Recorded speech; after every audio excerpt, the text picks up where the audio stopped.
C ఇప్పుడు at present ఇండియాలో ఉన్న క్రేజ్ ముందు కూడా ఉండే, కానీ ఇప్పుడు భయంకరంగా ఎక్కువైపోయింది ఆఫ్టర్ కరోనా. కరెక్ట్. యా.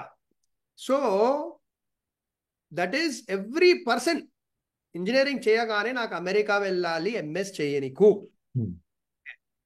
అని ఒక డ్రీమ్లో ఉన్నారు. కానీ ఇప్పుడు అమెరికా ఉన్న సిట్యువేషన్ ఒక 10 years 15 years క్రితం situation is very different. That is economy, you know, ఇల్లుల రేట్లు, గ్రీన్ కార్డ్, మనం దాని గురించి కూడా టచ్ బేస్ చేద్దాము. ఓకే. సో ఇప్పుడు మీరు ఫస్ట్ ఒక లైన్లో చెప్పండి.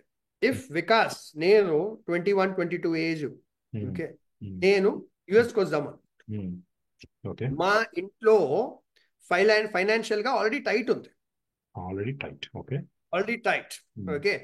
భూమియో లేకపోతే ఇల్లు తాకట్టు పెట్టి మేము డబ్బులు అరేంజ్ చేద్దాం అనుకుంటున్నాము. ఓకే. లేకపోతే పెద్ద లోన్ ఎలాగో అలాగ తీసుకుందాం అనుకుంటున్నాం. And most of the time this is the case only. No, ఇప్పుడు ఎంతమంది పేరెంట్స్ దగ్గర 50 lakhs 40 lakhs whatever extra ఉంటాయి, చాలా తక్కువ మంది దగ్గర ఉంటాయి. ఓకే. సో ఎందుకంటే ఓకే అక్కడికి వెళ్ళి మనుషులు సంపాదించుండొచ్చు, అటు ఇటు జాబులు చేసుకొని, కానీ స్టార్టింగ్ లో అయితే you need some money, no, to move from here, go there, settle down. So clear గా ఇప్పుడు ఒక మాట చెప్పండి. ఇప్పుడు యంగ్ పర్సన్ లోన్లు తీసుకొని ఇల్లు తాకట్టు పెట్టి అలాంటి సిట్యువేషన్ లో అమెరికా వెళ్తే what are the odds of their success? యాక్చువల్గా క్వైట్ లో అని చెప్పాలి. ఎందుకంటే quite low, so unless you are super talented, but super talented అయితే ఇండియాలోనే you will get like starting salary 10 lakhs package ఈజీగా వచ్చేస్తుంది, right? So a normal person, right, with decent grades, so వాళ్ళు tight difficult financial situation లో కనుక వెళ్ళటం అయితే and then immediate గా సెటిల్ అవటం అనేది అంత ఈజీ అయితే కాదు రైట్ నౌ. రైట్. సో ఇది మీరు ఎందుకు అంటున్నారు? లైక్ ఫర్ ఎన్ ఎగ్జాంపుల్, నేను ఎలాగో అలాగా ఇండియాలో కొన్ని డబ్బులు అరేంజ్ చేసుకుంటా, could be 20 lakhs 30 lakhs whatever arrange చేసుకొని యుఎస్కి వస్తా. యుఎస్కి వచ్చి ఇక్కడ one important thing what I would like to point out is, మన వాళ్ళు అమెరికాకు వెళ్తారు. ఒక యూట్యూబ్ ఛానల్ ఉంది, దేశీ ప్రొఫెసర్. అతను చాలా బాగా చెప్తాడు. He is actually a professor. Okay. So అతను ఏం చెప్తాడంటే, ఇండియన్ స్టూడెంట్స్ వచ్చి మీరు నిజంగా ఆనెస్ట్ గా డెడికేటెడ్ గా ఎంఎస్ చదువుకుంటే your odds will improve to get a better job. కానీ మీరు ఇక్కడికి వచ్చి నేను ఆడ్ జాబ్స్ చేసి డబ్బులు సంపాదించి యూనివర్సిటీ ఫీజు కట్టుకుంటా, ఇంటికి పంపించుకుంటా, లోన్ క్లియర్ చేసుకుంటా అని అనుకుంటే when will you study? Correct, అది అతను చెప్పింది కరెక్ట్. మనిషి ఎంత మేధావైనా మెంటల్ ఎనర్జీ ఉండదు కదా. ఇప్పుడు మా ఫ్రెండ్ ఒక అతను ఉన్నాడు, ఫ్రెండ్ అంటే is way junior to me, but is a friend.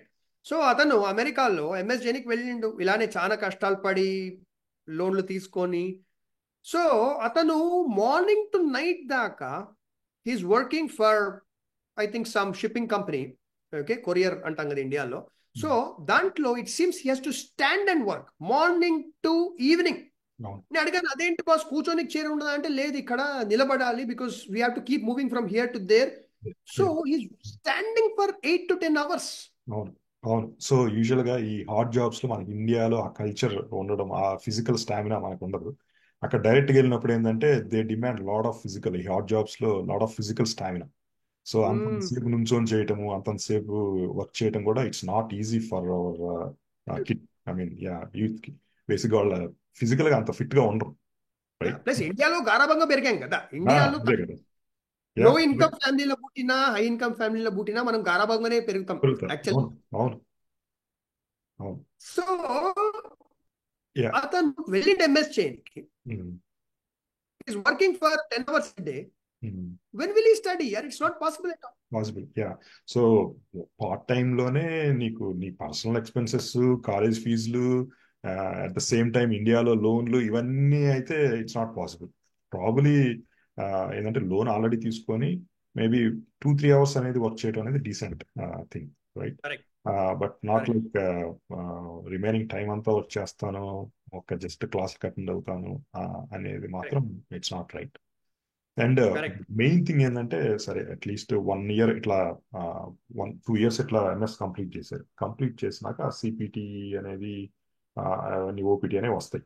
వచ్చినప్పుడు if they are working then probably it's okay, right? They can pay back, probably they can pay back some of their loan. The thing ఏంటంటే తర్వాత H1 అనేది pick కావాలి, H1 try చేస్తారు, right? So అక్కడికి ఏం కూడా లాటరీయే కదా వాళ్ళకి కూడా. Lottery, yeah lottery. ఏదో కొంత క్వశ్చన్ ఉంటుంది వాళ్ళకి, ఏదో సపరేట్ కోటా అనేది కొంచెం ఇస్తారు కానీ, but it's ultimately end of the day it's a lottery, right? So అక్కడ ఏమవుతుందంటే వాళ్ళకి ఇట్లా ఫస్ట్ ఇయర్ ట్రై చేస్తారు, సెకండ్ ఇయర్ ట్రై చేస్తారు, రాలేదనుకుని ప్యానిక్ అయిపోతారు. ప్యానిక్ అయిపోయి they will some people actually do double MS, ఇంకో ఎంఎస్, మళ్ళీ ఫీజులు కట్టాలి, మళ్ళీ ఫీజులు కట్టాలి.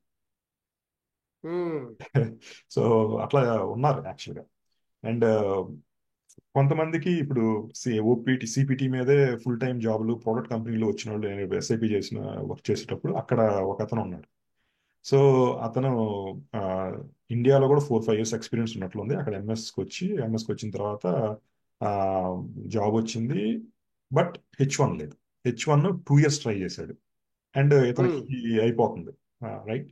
సో అతని చాయిస్ ఏంటంటే మళ్ళీ ఇంకో ఎంఎస్ చేయటము or go back to India.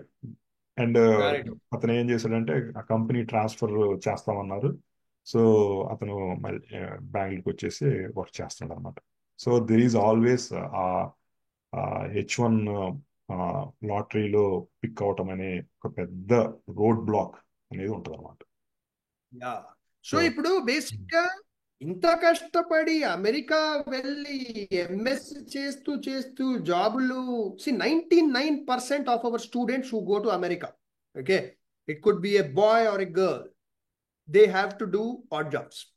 Because ఇవాళ రూపీ టు డాలర్ భయంకరంగా డిఫరెన్స్ ఉంది కాబట్టి, అండ్ కాస్ట్ ఆఫ్ లివింగ్ ఎక్కువ ఉంది కాబట్టి కాస్ట్ ఆఫ్ లివింగ్ కూడా ఎక్కువైపోయింది, కరెక్ట్? ఇప్పుడు for an example my first cousin 2014-15 ఆ టైంలో యుఎస్కి వెళ్ళండి ఎంఎస్ చేయడానికి. సో మా ఇంట్లో జాయింట్ ఫ్యామిలీకి వాడికి $1,000 పంపించేవాళ్ళు నెలకి. సో అప్పుడు ఇట్ వాస్ సమ్ $50-something కాబట్టి $1,000 మేము ఇక్కడికి నెలకు పంపించే వాళ్ళము. Okay, that still a lot of money. Fortunately our joint family had money to send him. So వాడికి ఆడ్ జాబ్స్ చేసే అవసరం లేకుంటే ఆ $1,000లోనే వాడు షేరింగ్ లో వండుకుంటా he was able to study.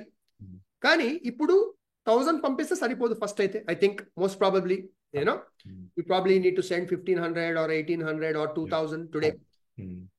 1,500, 1,800, 2,000 ఎవరు పంపించగలరు? ఇప్పుడు if for an example my son or daughter is studying in America, I can't send right now. అంతే కదా. ఇండియాలో 1.5 lakhs ఇండియాలో వాళ్ళ ఫ్యామిలీ ఎక్స్పెన్సెస్ ఆల్రెడీ కవర్ చేసుకొని and then on top of that అక్కడికి మళ్ళీ బ్యాక్ పంపించడం అనేది ఇట్స్ నాట్ ఈజీ థింగ్. $1,000 పంపించాలన్నా కన్వర్షన్ అన్ని అయ్యి, కరెన్సీ కన్వర్షన్ అన్ని అయ్యి 86,000-87,000 have to send every month, which 99.999% Indian families cannot send. Yes. And who can send?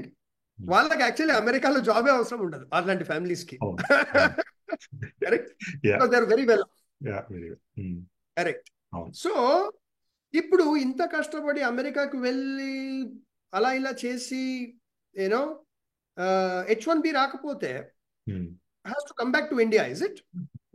That's only choice. That's only option, basically. Not choice, option. Either, I mean, few people అదే double MS అనేది చేస్తున్నారు, but it's again lot of expenses. I mean అది మళ్ళీ career అనేది కొంత establish అవ్వదు. Like 27-28 అయిపోతుంటది వాళ్ళ age, right? So always అదైతే ఉంటుంది. ఇక్కడ దేశీ ప్రొఫెసర్ ఏం చెప్పాడంటే, ఆ యూట్యూబర్ చాలా ఎక్సలెంట్ గా చెప్తాడు. బడీస్ మీరు కూడా చూడొచ్చు, దేశీ DESI ప్రొఫెసర్ అని యూట్యూబ్ లో ఉంటారు. సో అతను కూడా మన హైదరాబాద్కే చదువుకుని వెళ్ళిండు ఎప్పుడో, యూనో. సో అతను ఏం చెప్తాడంటే, మీరు ఎంఎస్ చేసిన తర్వాత మీకు ఆ 2 years time whatever CPT OPT టైంలో H1 పిక్ కాలేదనుకోండి, if you genuinely are interested in setting down in America, మీరు పిహెచ్డికి అప్లై చేయండి అని చెప్పి. ఎస్.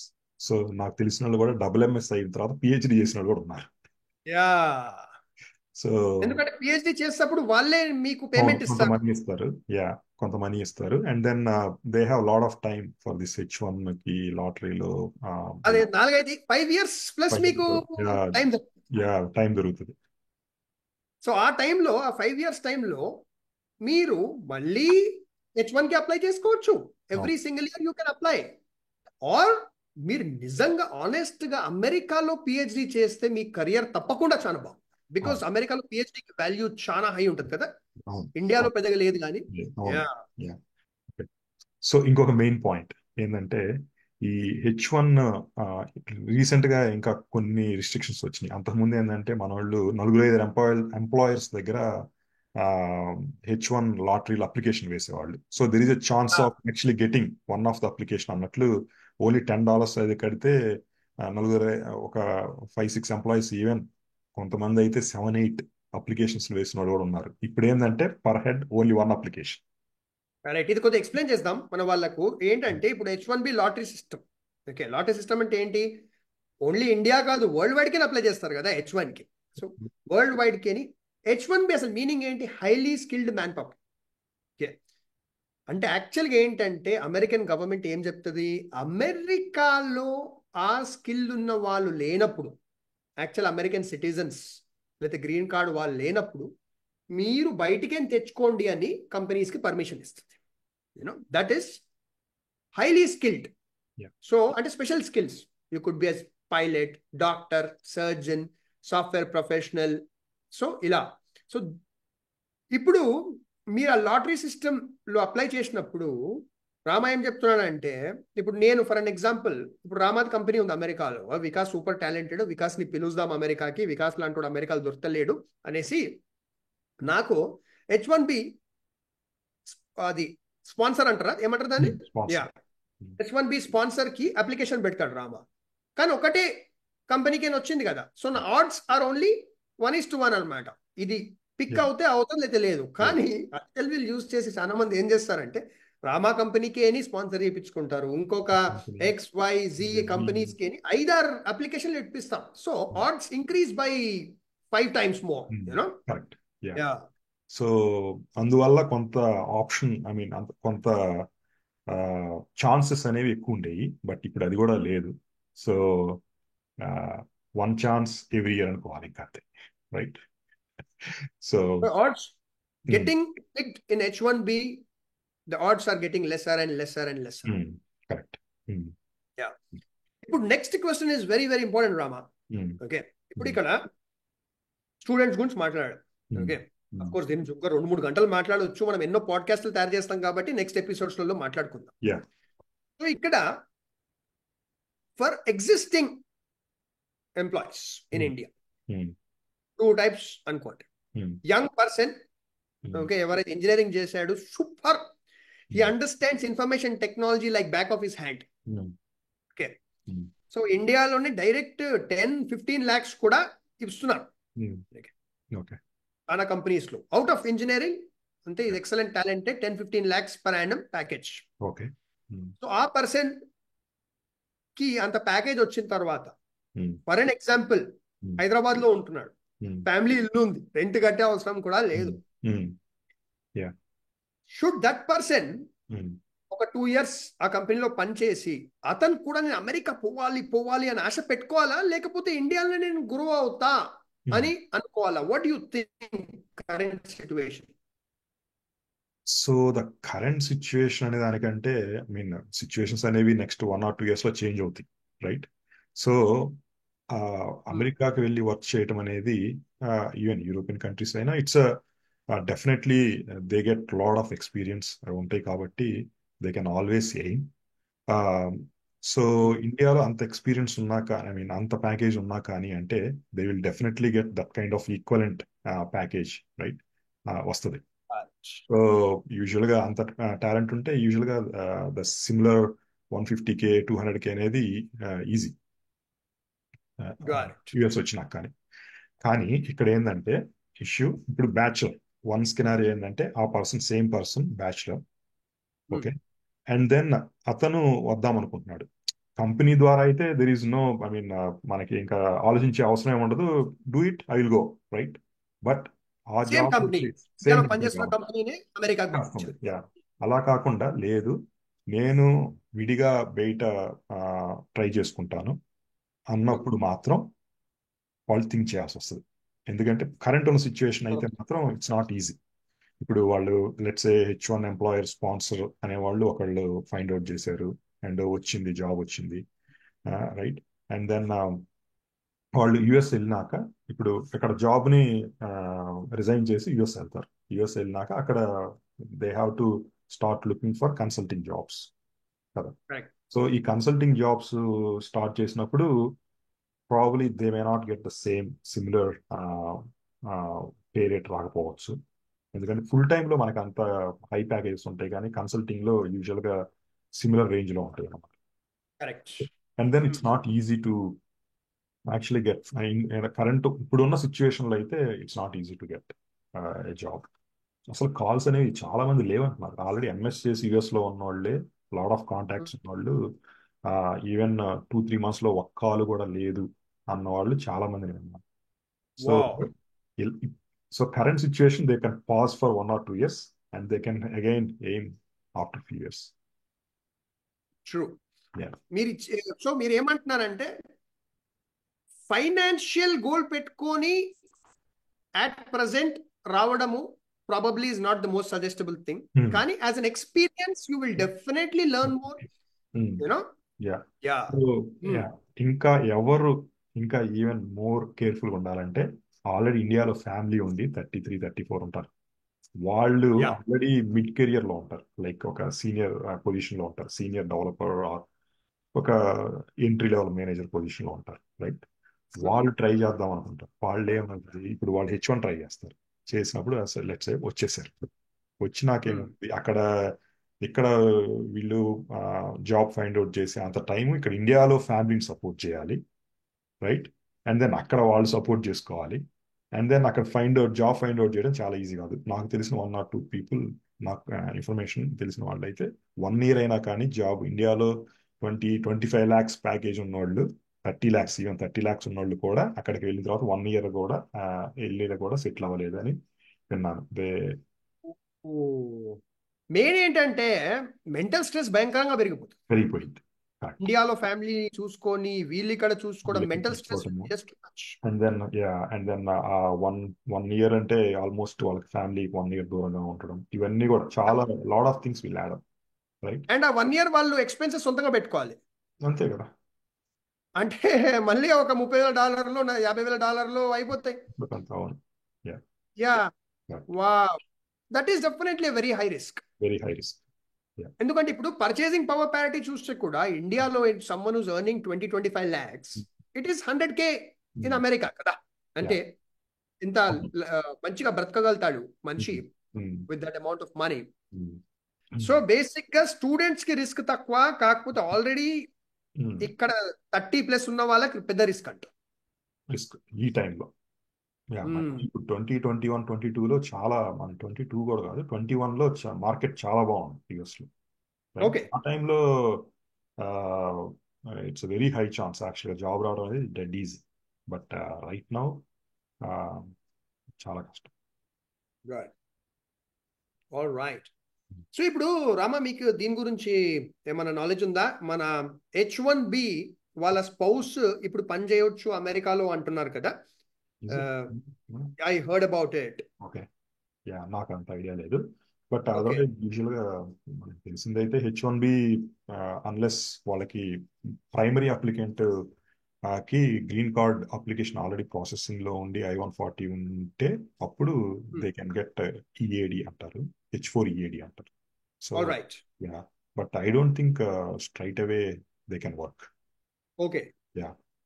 సో బేసిక్ గా ఇప్పుడు H1 పైన వెళ్ళిన వాళ్ళ wife or husband, most of time wife అనుకుందాం, wife even if she is highly qualified, she'll not be able to get a full time job. Yes, correct. Any job, she cannot work. She shouldn't work, actually. Got it. Yeah. Got it. Wow. Yeah. So usual అంతకుముందు ఒక 7-8 years ముందు, అంటే ఇప్పుడు కూడా చేస్తున్నారేమో, అప్పుడు ఏం చేసేవాళ్ళు అంటే ఆ, ఆ, సో వీళ్ళు ఎంఎస్ చేసేవాళ్ళు స్పౌస్. సో ఎంఎస్ చేసి అట్లా ఇమీడియట్ గా 1 year లోనే ఓపీటీ సిపిటీ వస్తుంది కాబట్టి they can get on to some job. Correct correct. Then they can keep trying for this H1.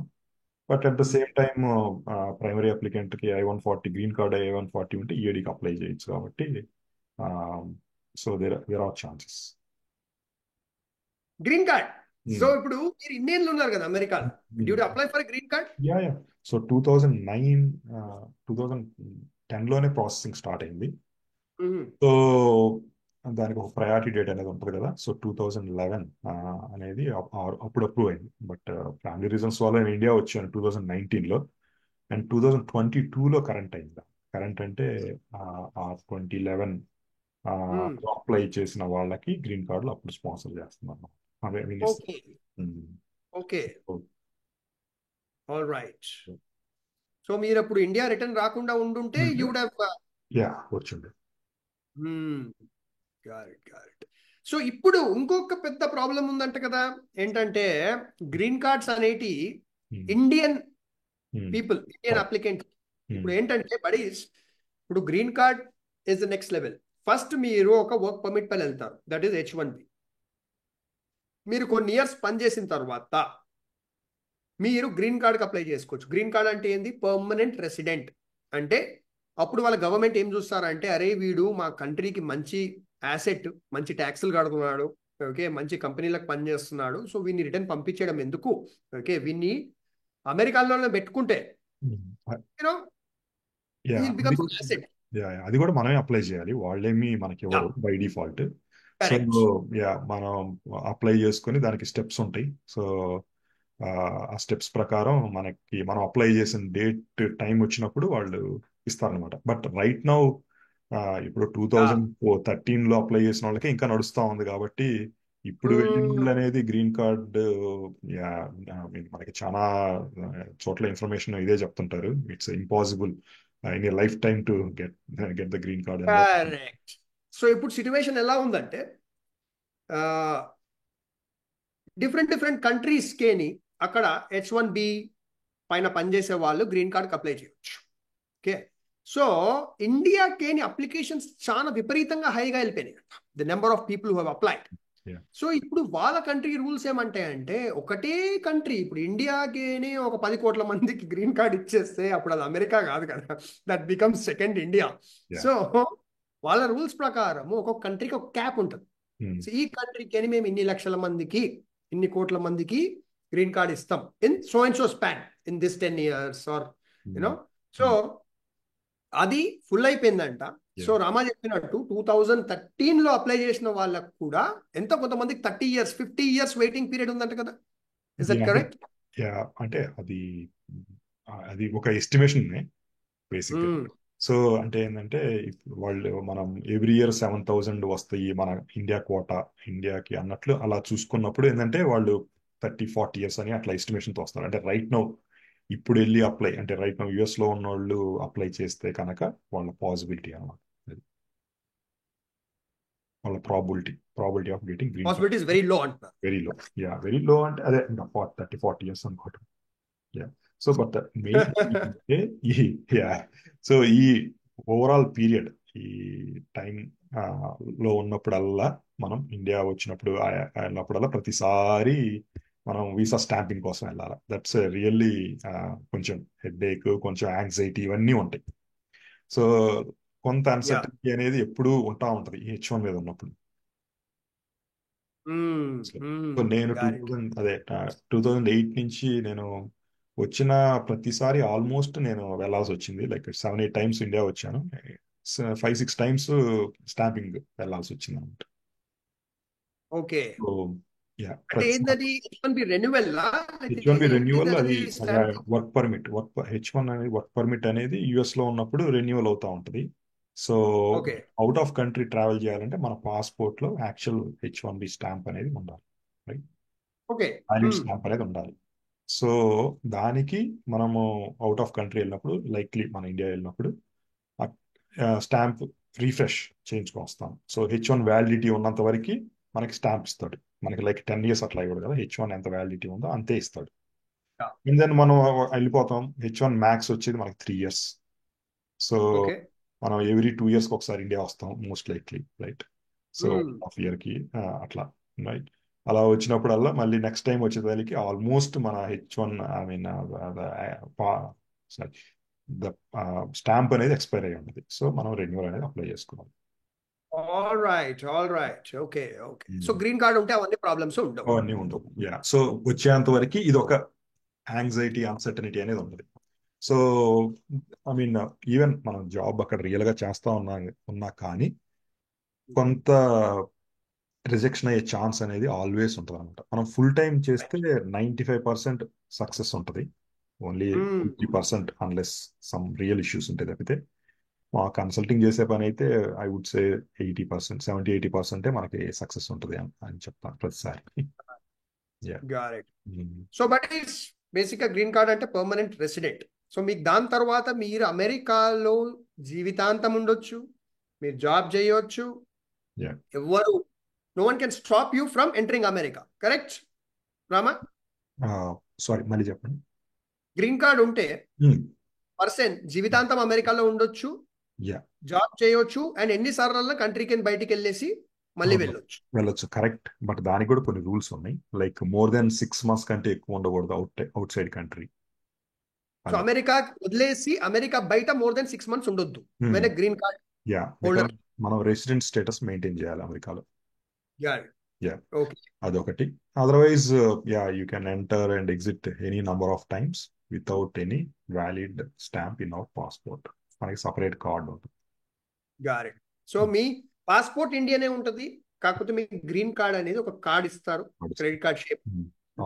So అది మీ జేబులో పెట్టుకొని ఎయిర్పోర్ట్ లో, అమెరికన్ ఎయిర్పోర్ట్ లో ల్యాండ్ అయినప్పుడు చూపియాలా? పోర్ట్ ఆఫ్ ఎంట్రీలో అది ఉంటే సరిపోతుంది. గారెట్. దాని తర్వాత next stage is citizenship, correct? Citizenship. దాని మీద కూడా 5 years, మన గ్రీన్ కార్డ్ లో కూడా 5 years స్పెండ్ అయినాక, అప్పుడు ఐ మీన్ టైం స్పెండ్ చేసినాక సిటిజన్షిప్ అప్లై చేసుకోవచ్చు. ప్రతి ఒక్క గ్రీన్ కార్డ్ హోల్డర్ కి సిటిజన్షిప్ వస్తుందా తప్పకుండా, లేకపోతే మోస్ట్ లైక్లీ 95% వచ్చేస్తుంది. మరి నేను ఎప్పుడైతే చూడలేదు సిటిజన్షిప్. ఓన్లీ థింగ్ ఏంటంటే కొంతమంది యాక్చువల్గా మోర్ దెన్ 180 days ఉంటారు out side country and frequent travel చేస్తుంటారు. లైక్ ఏంటంటే అన్లెస్ బిజినెస్ లేకుండా కూడా ఫ్రీక్వెంట్ గా ట్రావెల్ చేసినప్పుడు ఏంటంటే వాళ్ళు దే హ్యావ్ సమ్ డౌట్ ఏంటంటే మీ ఓన్ కంట్రీ తోటి ఇంకా సో మచ్ స్ట్రాంగ్ రిలేషన్స్ ఉన్నాయి, సిటిజన్షిప్ వచ్చేసాక మీ కంట్రీకి వెళ్ళిపోతారా ఇక్కడ యుఎస్ లో ఉండకుండా అనే ఒక థాట్ అనమాట వాళ్ళకి. అది ఒక పెద్ద రోడ్ బ్లాక్ అవ్వదు, బట్ ఎక్స్ప్లెనేషన్ అడుగుతారు, ఎందుకు వెళ్ళావు ఎన్నిసార్లు, ఈ రీజన్ అనేది పాసిబిలిటీ అయితే ఉంటుంది ఆల్వేస్. వాళ్ళు సిటిజన్షిప్ ఇచ్చే ముందు బాగా సీరియస్ గా తీసుకుంటారు అని నేను విన్నాను. అంటే దాని న్యాచురలైజేషన్ అంటారు కదా, like becoming a natural American. So national anthem, వాళ్ళ యూనో వాళ్ళ కంట్రీ గురించి హిస్టరీ అవన్నీ అడుగుతారంట కదా. చెప్పాలి కొన్ని ఇంటర్వ్యూస్. అంటే I mean normal questions just prepare అయిపోతే సరిపోతుంది. Otherwise they will ask few questions definitely, because correct. ఎందుకంటే మనం H1 ఉన్నప్పుడు కూడా చాలా మంది యాక్చువల్ గా లోకల్ లాస్ తెలుసుకోవడానికి పెద్దగా ఇంట్రెస్ట్ చూపించరు, లోకల్ కల్చర్ పెద్దగా ఇంట్రెస్ట్ చూపించరు. What they want is I mean citizenship తీసుకున్నప్పుడు you have to know something basic, right? So వాళ్ళు అడిగేది బేసిక్సే కాబట్టి, but they are serious on it I think. Correct. So ఇప్పుడు మేజర్ డిఫరెన్స్ ఏంటంటే గ్రీన్ కార్డ్ లో బడీస్ మనం ఓట్ అయ్యలేము, okay, and social security benefits కూడా ఉండవు అనుకుంటా కదా గ్రీన్ కార్డ్ లో ఉంటాయా? జాబ్ లేకపోతే మనకి అన్ఎంప్లాయ్మెంట్ బెనిఫిట్స్ అనేవి వస్తాయి, రైట్? గ్రీన్ కార్డ్ లో ఓకే, కానీ ఓట్ ఒకటే వేయలేము, correct? That's the only difference. Okay. So citizen అయినప్పుడు మనం ఓట్ వేయొచ్చు. So you have the right to decide. Vote వేయొచ్చు and then out of country ఎన్ని డేస్ అయినా ఉండొచ్చు. కరెక్ట్. So major advantage. ఇండియాకి వచ్చేయచ్చు మన IOC పైన కదా, Indian overseas citizenship. Correct. Mm. Mm. Wow.